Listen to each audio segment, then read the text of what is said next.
A very warm welcome, everybody, to the drivers' press conference ahead of the FIA Formula One Qatar Grand Prix. We've got the usual two groups coming your way.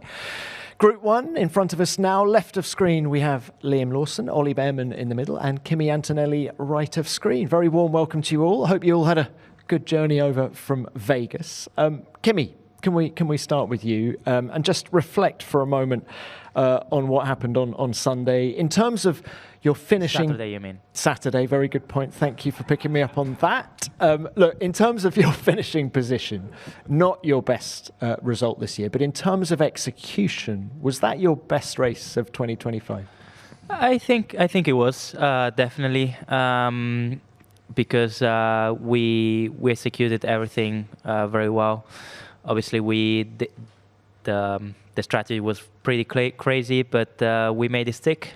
And it was good, it changed the whole race, and the fact that we were able to hold on to that one stop, it allowed us to finish where we finished at the end. So definitely, was really good execution-wise, and I think also on my side was probably the best race of the season so far, because in that stint I was able to manage the tires and also to put together everything I've learned during the season, and it was nice because it just kept going, kept coming, and it was good fun. Can we talk about what you've learned during the season? I mean, because if you think of Interlagos, we think of Baku, the results have been getting progressively better. What is the biggest thing you've learned in this first season?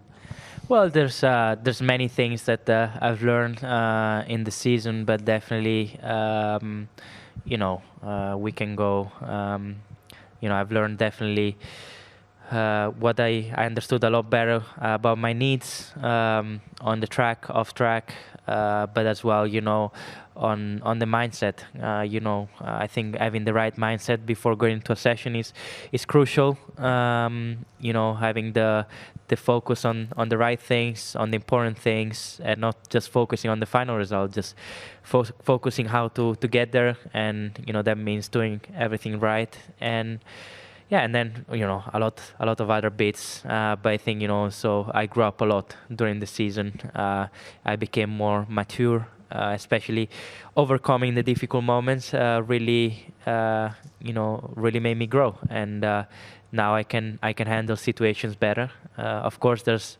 room of improvement, but we're on the good trajectory so far. And Kimi, what about this weekend in Baku? Do you think Mercedes can mix it with McLaren and Red Bull at the front again? In Baku or Qatar? Here, sorry, in Qatar. Okay. Yeah, it's okay. I understand the jet lag can be. Where are this weekend, right? Because you confuse me as well now. No, just this weekend. Do you think Mercedes can challenge?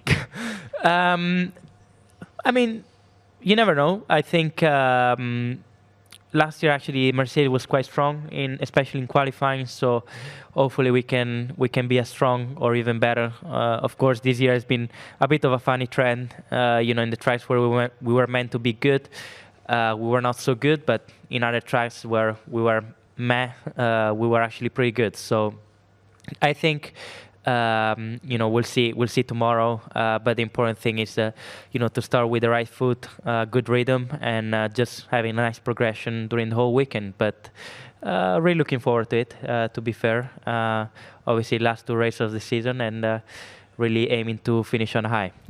Very good luck with it. We got there in the end. Thank you, Kimi. Now, Ollie, let's come to you. You're on a roll. 5 consecutive points finishes now. Just how much confidence have you got in the car? Yeah, a lot. Basically, since we bought that upgrade in Austin, but even before that, it's been a good run of races. With the Mexico P4, P6 in Brazil, Las Vegas, P12 on track, and luckily managing to get up there in P10. But actually, I think Vegas was a good mark for us, that even on a bad weekend we can be there or thereabouts, and we were lucky to score points, but that was not our best weekend on paper, and it didn't turn out the best for us, the race, in terms of strategy and my feeling with the car. So despite all of that, we finished very close to the points and were lucky to get in the points. And that gives me a really good feeling heading into the last two. You referenced the upgrade in Austin. What has that allowed you to unleash in the car? Drive a bit quicker. It's giving us the feeling that we've been chasing all year, basically. Makes the car a bit more on edge on occasion, with specific wind conditions and traffic, for example, can be a bit more challenging with this upgrade, but I think that's always the trade-off that you're playing with, especially this late into a cycle of regs. So yeah, I think it's given us a few tenths, probably not even a few, even a tenth and a half, but with the way that F1 is at the moment, that's enough to put you enough up the order.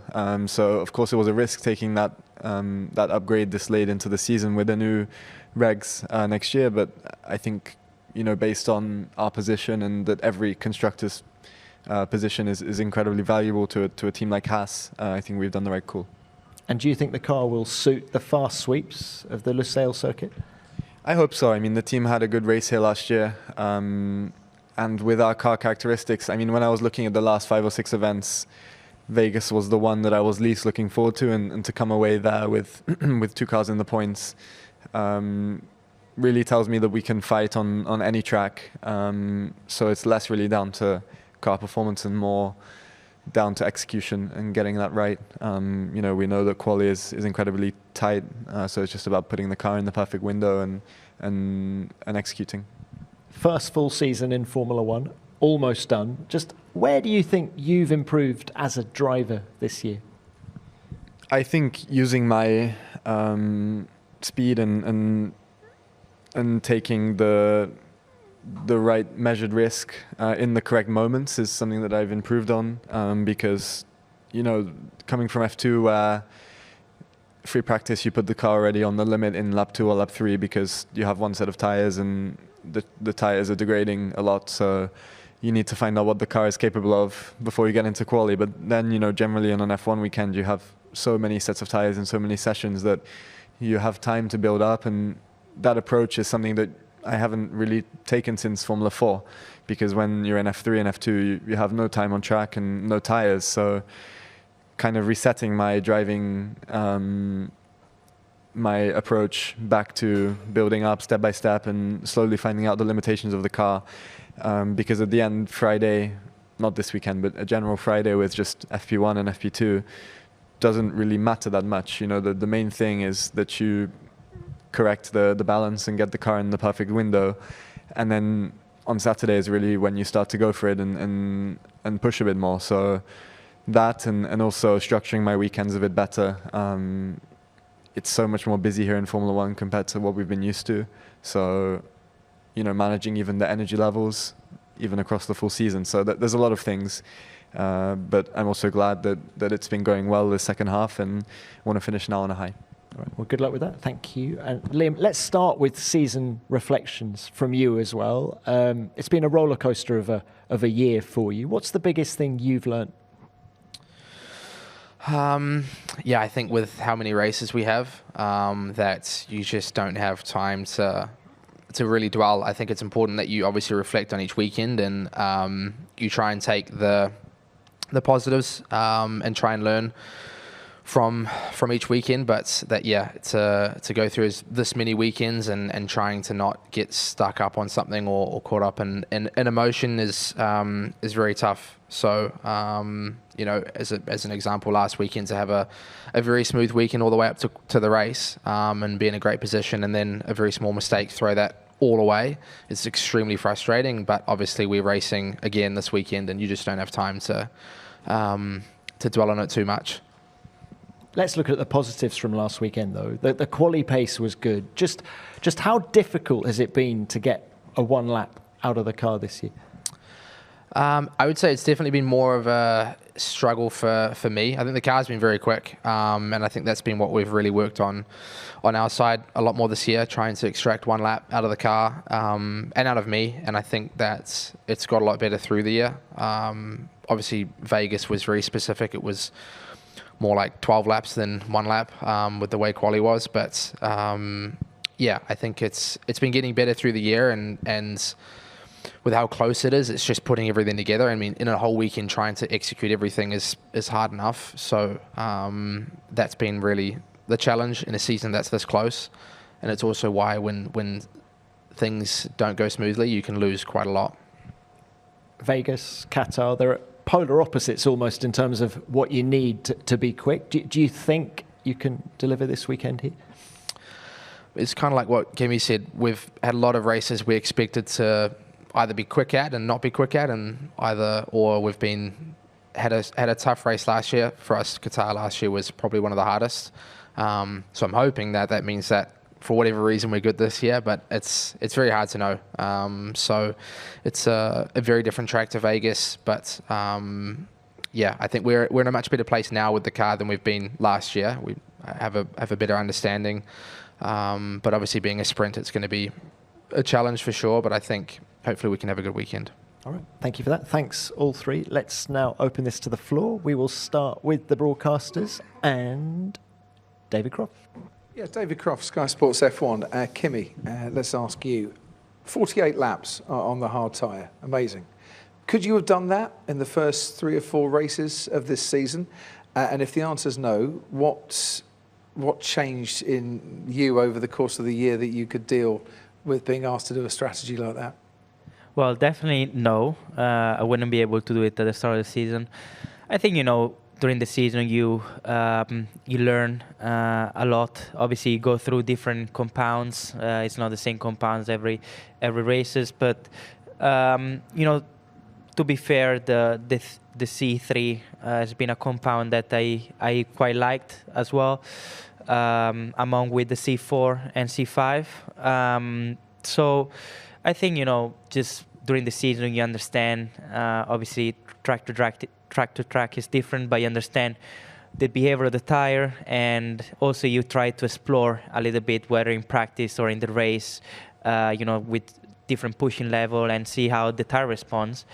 And that was Vegas was, I guess, the execution was the best of the season so far, because I put all the learnings that I did in previous races together, and that allowed me to do a long stint and to react also to the tire, to obviously with the age of the tire getting older and older lap by lap. I was able to also, with the support of the team, to react and to balance the car, especially in the last few laps, and to go until the end. And but I think definitely at the start of the season I would have stopped instead of going until the end. Thanks for that, Kimi. Right, who's next, please? Yep. Hello, Panos Sedanis from TV Greece. A question for Kimi and Oliver. Last year you were here as teammates in F2, going to F1 with a lot of expectations from you. So 1 year on, what is the biggest challenge you have faced, and what was the most pleasant surprise of maybe situation or something that you have to do in F1 that you thought it might be even more difficult than it is? You want to go or I go. Yeah.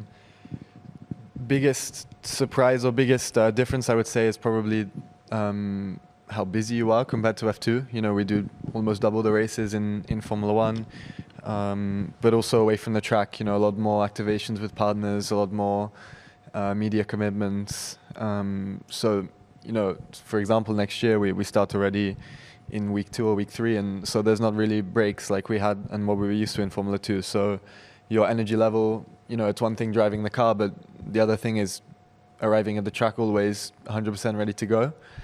And I think the biggest surprise is that, or the biggest benefit is that the car is really, really fun to drive. I really enjoy putting the F1 car at the limit, especially in qualifying. It's always a pleasure. And probably the travel's a bit easier now. We get to fly in business class, and that's a bit more comfortable. Yeah,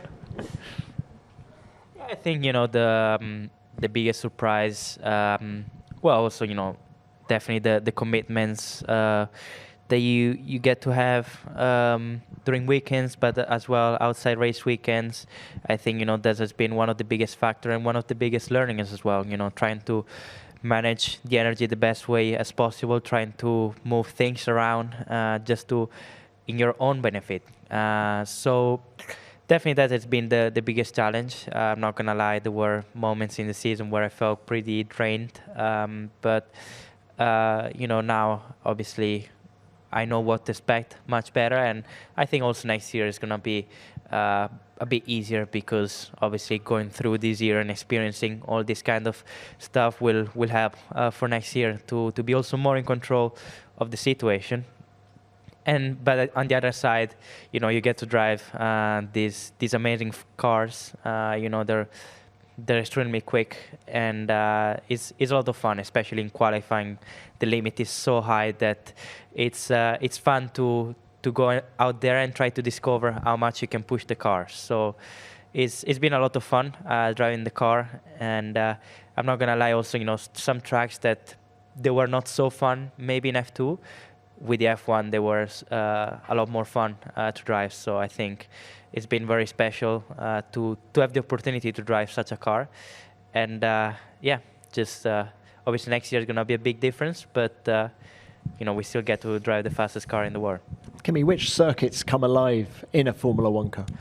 I think most of them. I was very impressed with Monaco by how quick you could go around with an F1 car.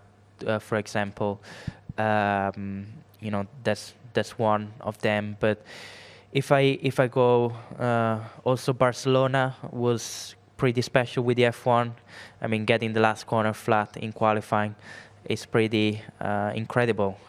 You wouldn't think to do that, and you wouldn't want to do that with an F2, because otherwise you end up in the grandstand with the spectators. In the city center. But it's incredible. That's another track. And also Budapest, I was very impressed with the F1. So, all the tracks, they kind of become special, with the F1, because it doesn't matter how narrow they are or how short they are. With the F1, you can still go really fast around. So it's pretty special. All right. Thanks both. Yeah, Mara. Mara San Giorgio, a question for Kimi. Considering you are speaking about F2, there is a leading Italian driver who is fighting for his championship. Are you following their battle? I consider your experience there. What will be very fundamental for him in the last 2 rounds? Yeah, no, of course I'm following. Also, he's a good friend of mine. Leo. He's been doing great. I mean, since last year in F3, he's been doing. He's had a massive step, and I'm really happy for him and to see him on top of the standing so far. So, it's been very consistent this year, and that's what made the difference compared to the others. He was always there and always getting good points. So, I think the goal is to try and continue this consistency, and to stay at the top. And I really wish him the best, because I would be really happy for him in case he will be able to achieve this massive result. And but I have no doubts. The speed has been incredible from him, and consistency as well. So really looking forward as well for him for the last round to see how he does. Thanks, Mike. Rui Chagas from DAZN Portugal. Question for Kimi once again. First of all, congratulations on your latest results. Mid-season was a bit tough for you. Was there any time that you doubted yourself? And if yes, how did you overcome? Well, yeah, for sure, many times. I think, since we went on the new suspension, I struggled quite a lot, especially to adapt. George, on the other hand, despite we lost performance with the new suspension, George was able to adapt, and I struggled quite a lot more. And I just entered in this, negative spiral where I was just, it felt like it just kept getting worse and worse, and frustration was just getting over. And I think my darkest moment was Spa, probably, and definitely I've been doubting myself a lot, because obviously seeing the result not coming, then you just start to ask yourself if you're good enough. And so it wasn't easy, but then that's why also I did a big meeting with the team after Monza, and I did a big reset mentally and just tried to refocus on the important stuff, on the process, and that really helped. And that was a big learning as well.